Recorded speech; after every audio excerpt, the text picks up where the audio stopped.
समझ गई हो? समझ गई है? नहीं, ये इंग्लिश लिप रीडिंग टैबलेट कीजिए, अच्छा, लेकिन उर्दू की नहीं। ठीक है, आगे। अस्सलाम वालेकुम हुजूर। वालेकुम सलाम। हुजूर, कुरान शरीफ में है कि मुफलिसी के डर से औलाद को मत कत्ल करो।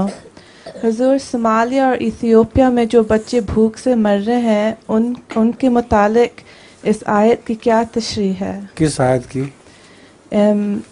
सूरह अनाम में है कि मुफलिसी के डर से औलाद को मत कत्ल करो। ये किसी जगह बच्चे मरने का इसके साथ क्या ताल्लुक हुआ? कोई भी ताल्लुक नहीं।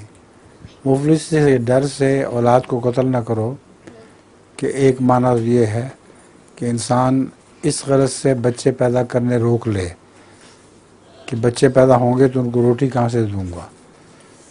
ये दुरुस्त नहीं है। रिज़्क़ अल्लाह ताला के हाथ में है और वो रिज़्क़ का कफ़ील है।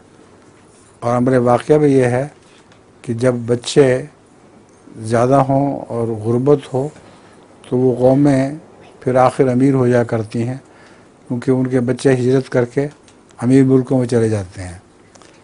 बहुत सी कसरत के साथ पाकिस्तान और हिंदुस्तान के लोग ये अरब अमारात में गए हुए हैं, इंग्लिस्तान या अमेरिका चले जाते हैं, तो फिर जो अपने घर पैसे भेजते हैं तो उससे उनका गुजारा चल जाता है।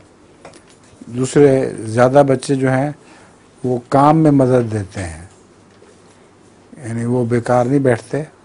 छोटे छोटे बच्चे भी अपने माँ बाप की खिदमत करते हैं और उनकी वजह से उनका गुजारा अच्छा चल जाता है। तो बहरहाल खुदा ताला के देने के रास्ते बहुत से हैं, तो इस ख्याल से कि खुदा ताला का रिज़्क़ कम हो जाएगा, बच्चे पैदा करने बंद न करना। जज़ाकल्लाह।